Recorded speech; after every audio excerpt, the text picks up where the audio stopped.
baat boobu mu wax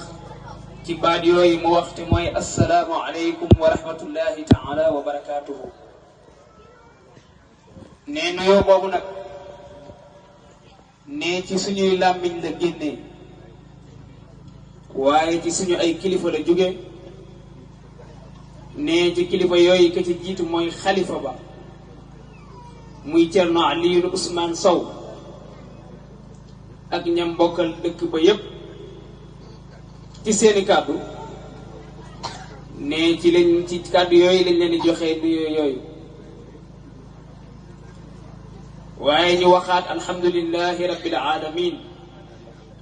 ñu santaat yàlla bu baax ci xéewal yi ñu fi defal yépp.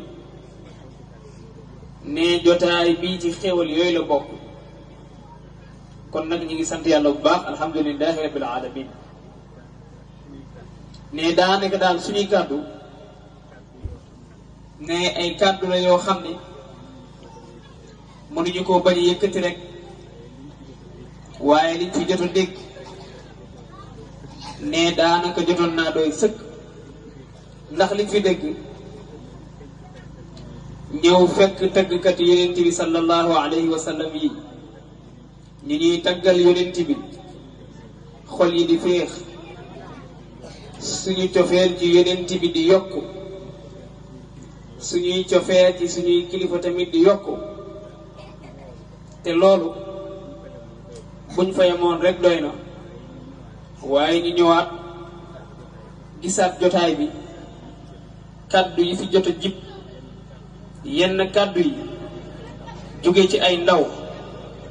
ne loolu di dalal xel yeneen kàddu yi am ñu ko jotal jële ko ci ay mag jotal ko mboolo bi ne loolu képp ku dégg mbooleem kàddu yi fi jaar ne war ngaa sant yàlla ci jotaay bii kon alhamdulillahi rabbil alamin. ne cant gi tamit cant la goo xam ne gu rëy la ci moom Cheikh Moustapha mi di wax ndax li ngeen ñu defal ne dafa rëy ci ñun. jël bés bu tudd tàkkusaanu Sëriñ Babacar Sy daairatul islam organisé ko ne ñu tuddee ko Cerno Ahmadou Binta Sow ne loolu de sedd na suñu xol loolu waaye bi ñëwee ba agsi ci jotaay bi tamit suñuy xol daa gën a sedd. ne Cerno Ahmadou Binta moom xarit la woon wëllëre la woon ci Serigne Cheikh Tidiane Seck di suñu maam